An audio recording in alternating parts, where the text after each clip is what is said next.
Sumatin po ang biyaya, awa, habag, pagkapala, katotohanan, kapayapaan, pag-ibig mula kay Abayhawa.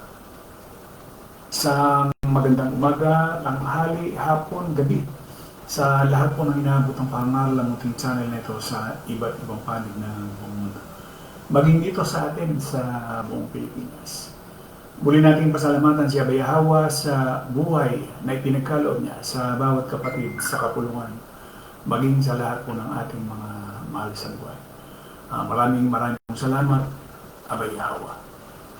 Ngayon po ay June 11, 2025 at pinapakong alas 4:25 ng hapon dito sa atin sa buong Pilipinas.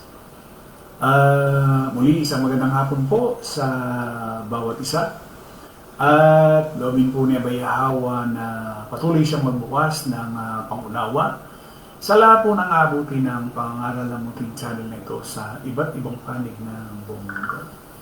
Magandang hapon po sa lahat po ng ating mga viewers, sa lahat po ng ating mga kapatid sa kapulungan sa iba't ibang panig ng buong mundo, sa Luzon, Visayas at Mindanao.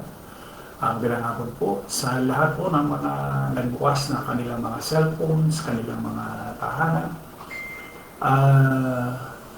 Isang magandang hapon po sa bawat isa at loobin po ni Abayhawa na patuloy siyang magbukas ng pangunawa. Ang ating pong pangaral ay nagaganap Lunes hanggang Sabado alas 4:30 dito po sa Facebook Live. At kalooban ni Abayhawa mangyari. Sa lahat po ng aabutin, sa lahat po ng makakapanood ngayong hapong ito, kalooban ni Abayhawa, siya naman po ang magtuturo sa lahat ng makakarinig. At ang ating pagpaksa sa hapon pong ito, kaunting kalaman sa kasulatan ng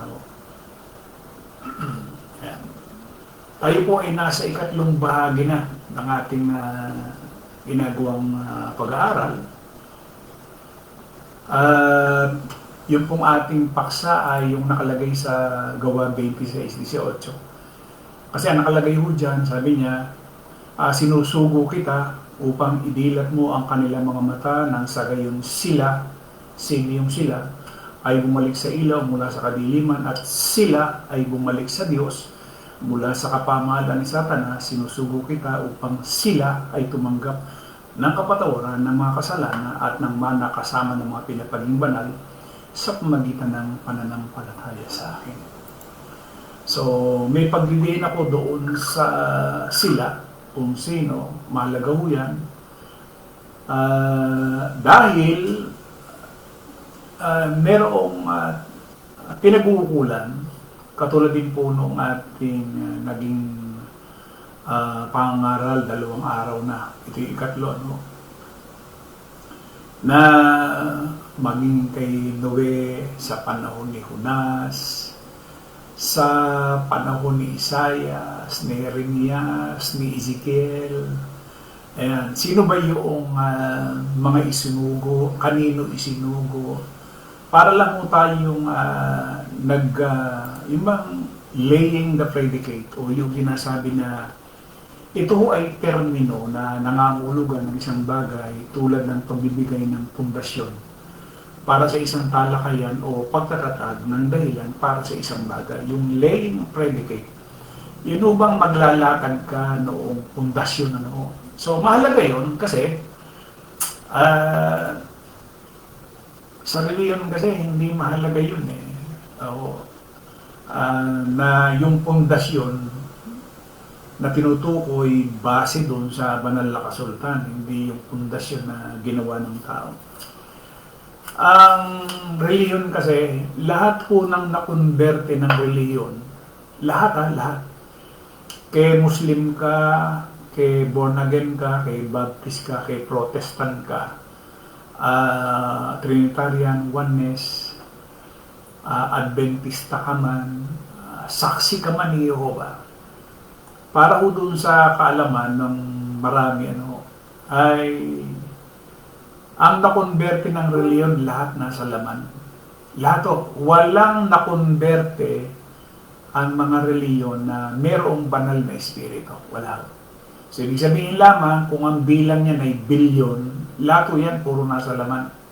Yung mga ngaral ng mga reliyon, obispo, pastor, ministro, imam, o anumang kahalalan mo, sugo ka man, nasa laman. Walang nakonverte ang mga reliyon na mayroong banal na espiritu. Wala. Ang oras natin, alas 4:30. So, Sister Vivian Mana, Rose Libandoho, watching, sabi niya. Brad Emiliano Mali, Sister Chris de la Cruzquin, Brad Sam Rotoni, Carlo Roll, Rose Libandoho, Brad Jesse Juarez, Brad Edmundo Mali, Jen L. Juarez, Sister Lori Calderon, Lisa Indinible Corsiga, Fortunato Juarez, Sister Cristina Juarez. Yun. So ito yung mga nasa atin ng monitor itong aking mga nabanggit Sister Ging Macar, Brad Rodelio Nava, Sister Loren Paulan Fernandez, Sister Vivian Mana, Noli Tongkua, Shirley Reverisa, Emiliano Umali. Ayan. So, yun. Ang oras po natin, alas 4:31 na. Malaga na maunawaan natin kasi namulat kasi tayo doon sa mga pangangaral ng mga relihiyon na dampot system. Kukuha ng talata doon sa lumang tipan and then ibabato doon sa tinatawag na iglesia.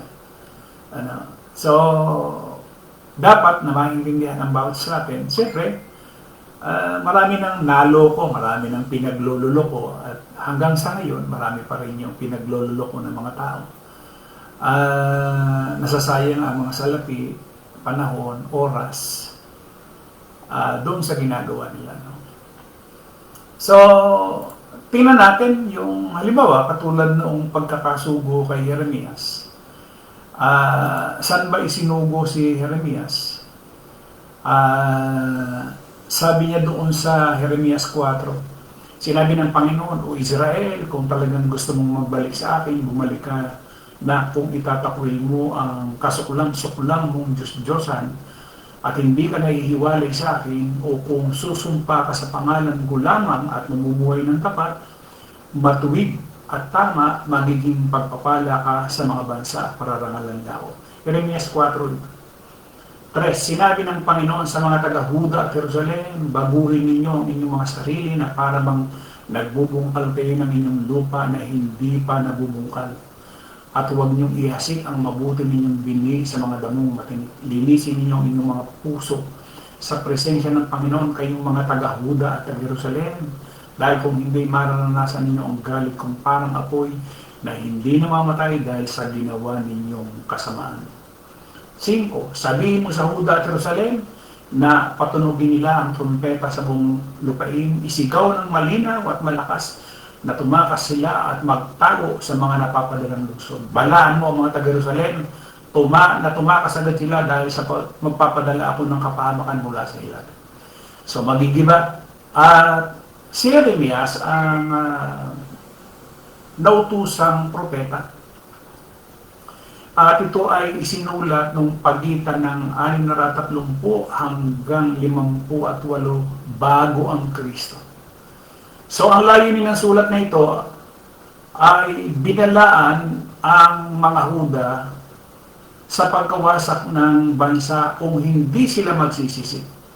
Tinawag ni Jeremias ang bansa na magsisi sa kanilang kasalanan, gayon din naman kinilala ni Jeremias na hindi na mapipigilan pa ang pagkawasak ng Huda dahil sa hindi nito pagsisisi sa patuloy na imoralidad at pagsamba sa mga Diyos-Diyosan. Kaya pagka meron akong babanggit at kukuha ng sitas ng Jeremias, ito ay tumutukoy doon sa Huda o Jerusalem.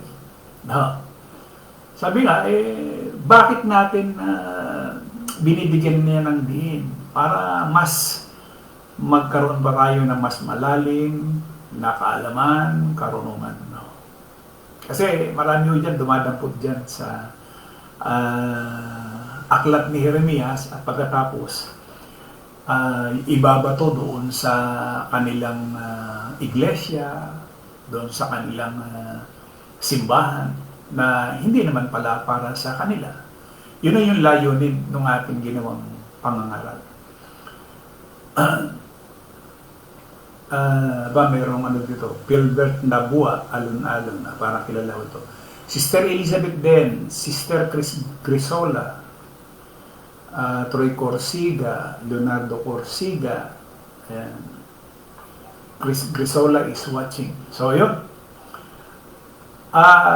Si Ezekiel naman, kanino ba isinugo para ho doon sa kaalaman? Sabi niya ho doon sa Ezekiel 2, sinabi sa akin ng tinig, anak ng tao, tumayo ka dahil may sasabihin ako sa iyo. Habang kinakausap ako ng tinig, pinuspos ako ng kapangyarihan ng Espiritu at itinayo ako. Pinakinggan ko ang tinig na kumakausap sa akin. Sinabi niya, anak ng tao, sabi kay Ezekiel, isusugo kita sa mga mamamayan ng Israel. Ang rebelding bansa, mula pa ng panahon ng kanilang mga ninuno hanggang sa ngayon, ay nagre-rebelda sila sa akin. Matitigas ang ulo nila at mga lapastangan sila. Ako ang Panginoong Diyos na nagsusugo sa iyo sa mga taong ito para sabihin ang ipinasasabi ko sa kanila. Makinig man ang mga rebelding ito o hindi, malalaman naman nila na may propeta pala sa kanila. Yun ang kabutihan niya by Yahweh. Sister Shirley Alberisa, magandang hapon. Ibig sabihin, ipinaalam niya Sister Eva Jacobe, Brad Fernando Pronevo Villar. So ipinaalam na makinig man kayo o hindi, merong propeta. At yan nga si Ezekiel, merong propeta na ipinadala siya. Ganun din. Sa panahon ng Huda, merong propetang ipinadala si Abay Yahwa para magbabala sa Huda, sa Jerusalem, sa Israel. So, kay Ezekiel, ganun din. Kay Isaias, meron din. Bakit ganun? Sabi niya dun sa 6:8 ng Isaias, ang Biblia Tagalog hindi sabi kahit narinig ko ang tinig ng Panginoon na nagsasabi, sino susubuin ko? At sinong yayaon sa ganang amin na magagawin na? Sinabi ko, narito ako, subuin mo. Sino yun? Si Isaias. Kanino isinugo? Sa Israel. Di ba? Anong dahilan?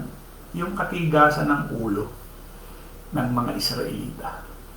Kaya nga minsan ay natatawa na lamang ako dahil siyempre, yun nga yung hindi alam, walang naiintindihan, walang nalalaman, na magsasabi sila yung mga pinili, sila yung mga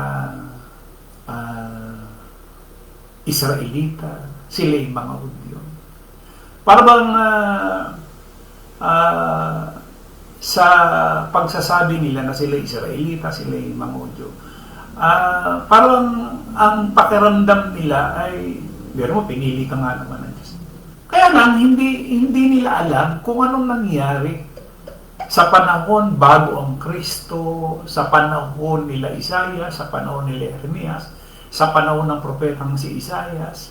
Hindi nila alam kung bakit nagpapadala si Abay Yahwa ng propeta para balaan. Balaan na magigiba ang Huda, ang Jerusalem. Ganon din noong 70 AD. Ngayon, yung pagkakatalaga kay Pablo, bago yung pagkakatalaga. Di ba, nagkatawan tao pa ang Kristo eh. Saan ba isinugo ang Kristo? Hindi ba sa Israel eh? Hindi ba sa tupang nawaglit sa bayan ni Israel? At sinabi nga niya doon sa kanyang 12 alagad na isinugo, huwag kayong ikang pupunta. Mateo 10:6. Huwag kayong wikang pupunta sa mga hintil, sa mga Samaritano, kundi sa mga tupang napagli sa bahay ni Israel. Anong dahilan? Israel na naman. Ano? Ang tanong, kasi marami nagtatanong pa rin Brad, hanggang ngayon ba may mga Israelita o lahi pa rin ng mga Hudyo? Yan. Anong taon na po tayo? 2025. Noong unang siglo, meron pa dahil nangangaral pa si Yahweh siya Pero merong hindi naintindihan ng marami. Alam niyo ba yung 70 AD na yun? Talagang lilipulin niya lang yung sabi nga ho doon sa Lucas. Sabi niya doon sa 21:32 ng Lucas, tinitiyak ko sa inyo, hindi lilipas ang saling laing ito. Yung generation na yan. Ito hanggat hindi nagaganap ang lahat. SND, katotohanan sinasabi ko sa inyo, kailanman ay hindi lilipas ang lahing ito hanggat sa mangyari ang lahat. SND, sinasabi ko sa inyo ang totoo, matutupad ang lahat ng ito bago mawala ang henerasyong ito. Yun palang 70 AD. Doon pala matatapos yung lahi ng mga Hudyo. Tandaan niyo yan, mga kapatid. O yan, 21 ng Lucas.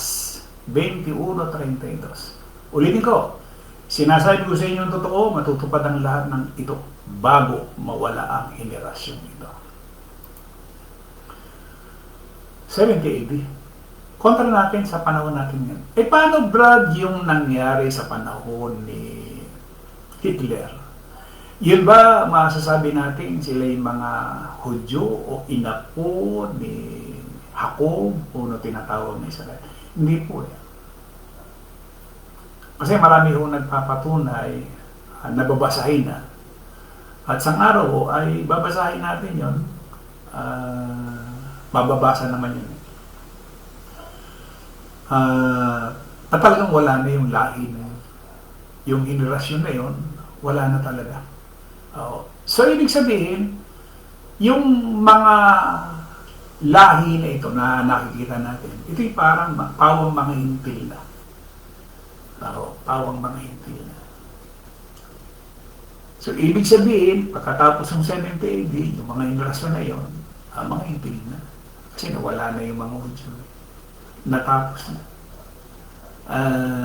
Nangyari na at natupad na lahat po ng inihula nung Kristo na mangyayari doon sa lahing mga Hudyo. Iba sabi nga ho ng mga Hudyo ng panahon na yun, mapasa amin ang dugo ng taong ito. So inaakin nila na sila ang may kasalanan doon sa pagkamatay noong Kristo o ng Mesiyas o ni Yahweh. So, ibig sabihin ngayon, yung nagsasabi na sila yung mga Israelita, sila yung mga Hudyo, hindi na totoo yun. Kasi kung ang magiging paniniwala mo ay ganun pa rin, namumuhay ka sa kasinungalingan. No? Dahil maliwanag ko yung sinasabi sa Lucas. Ano sabi niya? Sinasabi ko sa inyo ang totoo, matutupad ang lahat ng ito bago mawala ang henerasyon ito. Sinasabi niya yun, nangangaral siya. Between 30 onwards. Iba nagpasimula siyang mangaral 30. May pagpalagay mo na yung mga 33 and a half. Hanggang sa panahon na nangangaral na ngayon si Pablo. Hindi ba? So, ano ibig sabihin ito, Brad? Kung wala na pala yung lahing Hudyo, base diyan sa Lucas, yung kahalalan ni Pablo, kasi inihalal siya. Sabi niya doon sa ating paksa, sabi niya dito, para imulat ang kanilang mata at dalhin sila mula sa kadiliman papunta sa liwanag at mula sa kapangyarihan ni Satanas papunta sa Diyos, at sa pamamagitan ng kanilang pananampalataya sa akin patatawarin sila sa kanilang mga kasalanan at mapapabilang na sila sa mga taong itinuring ng Diyos sa kanya. Hindi pala mangyayari na mapabilang ka sa pamilya ni Abay Hawa hanggat hindi ka inaabot ng pangangaral ni Pablo. Maaring nakakagimbal yun kasi ang daming namatay na hindi inabot ng pangangaral ni Pablo. Paano yan, bro? Maliwanag naman ho yung nakasulat. Madidilat lamang ang iyong mata once na ikaw ay napangaralan ng sugo para sa mga hintil. Ang mga Muslim ba maituturing ding hintil? Opo. Kasi kung wala ng mga Hudyo nung panahon na yun, si Pablo lang, bigyan natin ng isang halimbawa. Si Pablo ay binata, hindi nagkaroon ng asawa, naturalmente na hindi rin nagkaanak. So putol na. Si Pablo yun. Si Propeta Jeremias ay walang asawa. Binata siya. Hindi siya pinapag-asawa ni Abay Hawa. Nasa Jeremias 16:2, pinagbawalan siyang mag-asawa. Ngayon nga, sabihin kung halimbawa, hindi nakapag-asawa si Pablo bilang isa siyang Hudyo, putol na. O di tama yung analysis o tama o yung sinasabi ng kasulatan na talagang hindi lilipas ang lahing ito. Mawawala yung lahing ito. Kaya nga yung sinasabi na doon sa Mateo 24, may sinasabi nila magtatapos yung lahing iyon. Yung pala ho yung lahi ng mga Hudyo. Aalisin na yung kaharian sa kanila at darating ipapalit doon sa mga hintil. Sinabi na niyan aalisin sa inyo yung kaharian at ibibigay doon sa bansang nagkakabunga. Ngayon na nga yung mga hintil. Sino nakapagpaliwanag sa mga relihiyon? Wala. Wala akong nagpaliwanag na relihiyon tungkol dun sa napapakinggan natin ngayon. Bakit? Kasi hindi magkakaroon ng Katolisismo Kung meron nagpaliwanag, hindi magkakaroon ng Katoliko. Hindi magkakaroon ng Muslim, hindi magkakaroon ng Baptist, hindi magkakaroon ng Seventh-day Adventist. Hindi magkakaroon ng ADD, INC, Protestant. Hindi magkakaroon kung merong nagpaliwanag nitong napapakinggan natin. Bakit? Kasi kung si Pablo pala ang isinugo, so makikita na natin yung maliwanag. Wala tayong ibang pangangaral kundi yung sinabi ni Pablo. Di ba? Pero bakit nagkaroon ng mga doktrina ang Katolisismo? Bakit nagkaroon ng doktrina ang mga Adventista? Bakit nagkaroon ng sariling doktrina ang INC, ang ADD, ang Jehovah's Witnesses? Bakit nagkaroon sila ng doktrinang labas doon sa isinugo ni Abay Hawa? Bakit? Anong dahilan? Isa lang mo yung naging dahilan dyan. Nung sinabi ni Juan, doon sa unang Juan 2:27, sabi niya, at kayo, sabi doon sa mga mananampalataya, ay tumanggap ng kaloob mula sa Kanya, nananatili sa inyo, at hindi nyo kailangan ng sinuman upang magturo sa inyo. Subalit, ang ipinagkaloob niya sa inyo ang magtuturo sa inyo tungkol sa lahat ng mga bagay. Ito ang totoo at hindi kasinungalingan. At gaya ng itinuturo nito sa inyo, manatili kayo sa kaloob na ito. Ano ito? Yung banal na Espiritu. Yes, hindi. Kung tungkol naman sa inyo ang banal na Espiritu na tinanggap ninyo kay Kristo, ay nananatili sa inyo. Kung nananatili sa inyo. Paano yung Brad kung hindi nananatili? Hindi walang magtuturo. So kung walang banal na Espiritu na nagturo sa lahat ng relihiyon, wala si Abay Hawa. Di ba tama? O ituloy ko. Kung tungkol naman sa inyo ang banal na espiritu na tinanggap ninyo kay Kristo, ay nananatili sa inyo.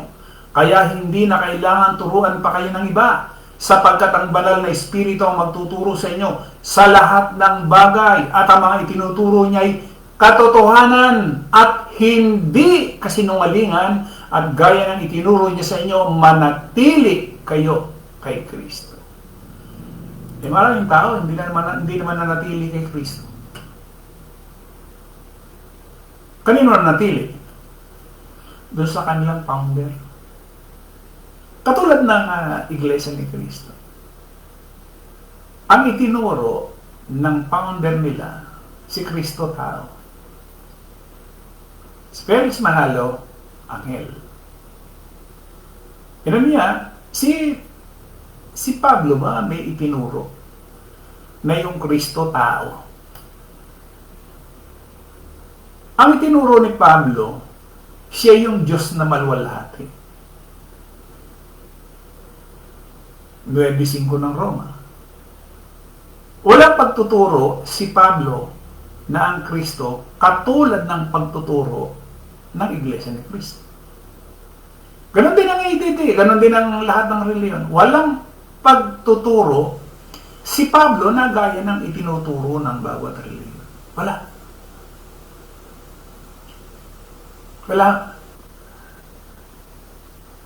Kaya kahit na anong reliyon, hindi magkakaroon ng kaligtasan. Bakit? Hindi sila inabot ng pangangaral ni Pablo. Kasi ang liwanag ng paksa natin Ano sabi niya? Isinusugo kita upang idilat mo ang kanilang mga mata, nang sa gayon sila ay bumalik sa ilaw mula sa kadiliman. Kung hindi ka napakaralan ni Pablo, paano kang babalik dun sa ilaw? Galing ka sa kadiliman. At sila'y bumalik sa Diyos mula sa kapama. Paano ka makababalik kay Abay Hawa bilang isa kang nasa laman kung hindi ka napangaralan ni Pablo? Paano? Patuloy ka lang sa laman. Mananatili ka lang nasa laman. Mamamatay na o namatay na yung founder ng isang reliyon at kamamatayan pa rin ng mga miyembrong nakarinig hanggang kahuli-hulihang lahi nung taong nakinig doon sa reliyon yun. Bakit? Ba't ganun? Hindi umabot sa kanila yung pangaral ni Pablo. Saklap pero yun ang isang malaking katotohanan. Nakakapangilabot, pero yun ang totoo. Nawalan pala ng saysay lahat ng ginagawa ng mga reliyon. Sisimba pag-araw ng Linggo, sisimba pag-araw ng Miyerkules, may Huwebes pa. Ang daming perang naaksaya. Pero yung bandang dulo, hindi rin pala magkakaroon ng kaligtasan. Hindi ba? Kaya nga nasabi ko nga kanina, ang nakonverte naman ng mga reliyon, puro nasa laman. Wala ho yung banal na espiritu. Kaya yung sinasabi ni Juan, sabi niya, kung tungkol naman sa inyo, ang banal na espiritu na tinanggap ninyo kay Kristo ay nananatili sa inyo. Kaya hindi na kailangan turuan pa kayo ng iba sapagkat ang banal na espiritu magtuturo sa inyo sa lahat ng bagay. Lahat ho ng bagay. At ang mga itinuturo niya ay katotohanan at hindi kasinungalingan. Lahat ho ng reliyon, ang naituro, puro kasinungalingan. Wala talaga yung katotohanan. Nakita ninyo, pagkakailangan nila ng pera, punta sa Malakias. Samantalang si Propeta Malakias, sinugo para sa Israel. Pupunta doon kay Malakias. Dahil doon sa ikapo. Hindi ba? Tapos, pagkakailangan ng pasalamatan, pupunta doon sa mga awit. Hindi ba? Kaya, itong ating tinatalakay napakalaga. Ayan, sabi ni Brad Jesse. Ang nasa puso kasi nila bro, yung karanasan ni Pastor o ni Padre Salaman. Hindi yun nasa Biblia. Totoo yun. Kaya nga, ang nakonverte, kahit na yan ay milyon, 5 milyon, 10 milyon na nakonverte mo, Nakonberte mo yan dahil sa laman. Hindi yan nakonberte ayon sa banal na Espiritu. Diba? Sana ipaunawa ni Abay Hawa. Napakabuti ni Abay Hawa sa kapulungan. Kung naiintindihan lang natin at ipinauunawa ni Abay Hawa. Alam nyo, talagang sabi ko nga sa inyo, kulang yung salitang pasasalamat. Yung papuri, kulang. Kaya nga sa loob ng isang araw, ilang bang beses natin siyang pasalamatan? Baka nakapagpapasalamat lang tayo dyan pagdating na ng gabi. Yung tayo tutulong na. Baka minsan yun, nakakalimutan pa. Hindi ba?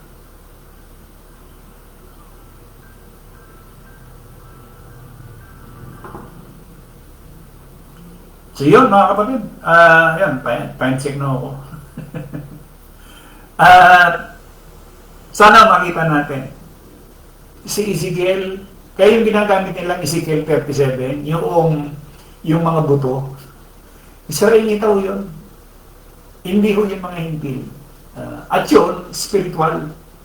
Hindi ho yung physical, na yung mga buto ngayon ay bubuhayin. Diyo, spiritual ho yun. Sa maliwanag mga kapatid, hindi ka pwedeng gumamit ng isang aklat na hindi naman pala para sa atin. So, tayo ay nakabatay doon sa 14 na isinulat ni Pablo. Isingaw yung Mateo, yung Marcos, Lucas, 1, yan ay patungkol nung siya'y nangangaral doon sa mga tupang nawaglit sa bayan ng Israel. So, walang pagkalito. Walang pag-aalinlangan. Hindi man na ituro ng relihiyon. Dito lang, sa kapulungan natin, napakinggan niya. Sa lawin po ni Abay Hawa, bukas ituloy po natin doon sa ating ika-4 na bahagi. So yun, Juliet Umali, Melchor Pasis, Lolita Corsiga, Leonardo Corsiga, Brad Noli Tungkua, Sebastian Juarez, banggit ko na rin to kanina, Sister Chris Grisola, Fortunato Juarez, Fernando Pruebo Abellera, Sister Eva Jacobe, Elizabeth Dens, Troy Corsiga, Rosly Bandojo, Brad Sam Rotoni, Sister Chris de la Rosquin. Ayun. So muli po, maraming pong salamat sa bawat isa at doon sa ating mga lahat ng mga viewers.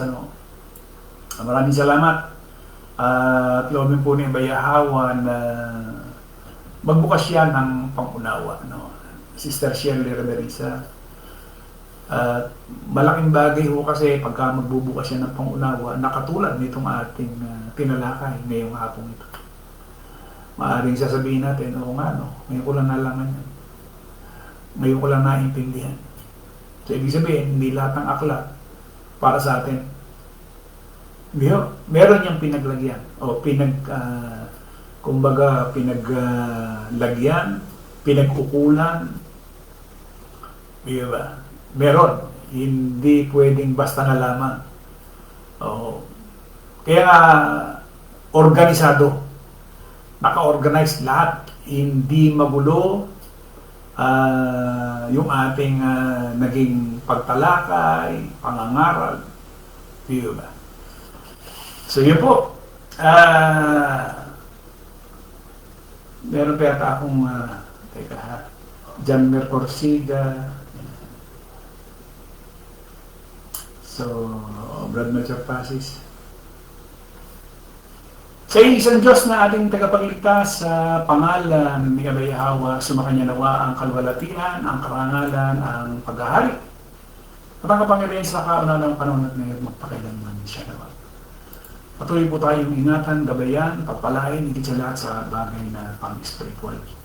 Sa bawat segundo, minuto, oras na atin po nilalagi sa mundong ito. Patuloy po tayong ingatan ni Abay Hawa sa lahat po ng ating mga kapatid. Sa kapulungan, laging pag-iingatan siyang sumali. Ganun din sa lahat po ng ating mga mahal sa buhay.